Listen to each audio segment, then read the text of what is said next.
Hi hello friends, welcome to ATM cinema. Arjun Chakravarthy movie రివ్యూలోకి వెళ్లే ముందు ఈ వీడియోని ఒక లైక్ చేసి కొత్త వచ్చిన వాళ్ళైతే మన ఛానల్ని సబ్స్క్రైబ్ చేసుకోండి. మూవీ రన్ టైం వచ్చేసి 2 hours 6 minutes ఉంది. ఈ మూవీలో ప్లస్ పాయింట్ వచ్చేసి హీరోగా యాక్ట్ చేసిన విజయ రామరాజు గారి యాక్టింగ్ అని చెప్పాలి.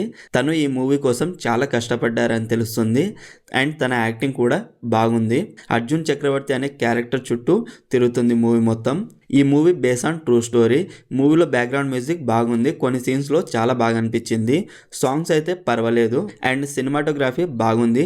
మూవీలో కబడ్డీ గేమ్ని స్ట్రాంగ్గా చూపించలేదు, స్టోరీలో కూడా స్ట్రాంగ్ ఇంపాక్ట్ అయితే క్రియేట్ చేయలేదు, డైలాగ్స్ బాగలేదు అండ్ స్క్రీన్ ప్లే కూడా స్లోగా ఉంది. రైటింగ్ కొంచెం బెటర్ చేసి ఉంటే బాగుండేది. లవ్ స్టోరీ కూడా బాగలేదు, నాకైతే అంతగేం అనిపించలేదు.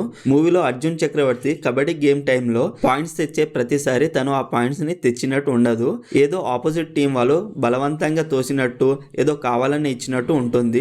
బేసిక్ స్టోరీ లైన్ ఏంటంటే అర్జున్ చక్రవర్తి తను ఒక కబడ్డీ ప్లేయర్, తన లైఫ్లో ఏం జరిగింది అనేది బేసిక్ స్టోరీ లైన్. మూవీలో ఫ్లాష్ బ్యాక్ సీన్స్ అయితే బాగాలేదు. మూవీ స్టార్టింగ్ ఓకే, తర్వాత స్లోగానే ఉంది. ఇంటర్వెల్ అంతగేం అనిపించలేదు. సెకండ్ హాఫ్ అయితే బాగాలేదు. ఓవరాల్ మూవీ నాకైతే నచ్చలేదు.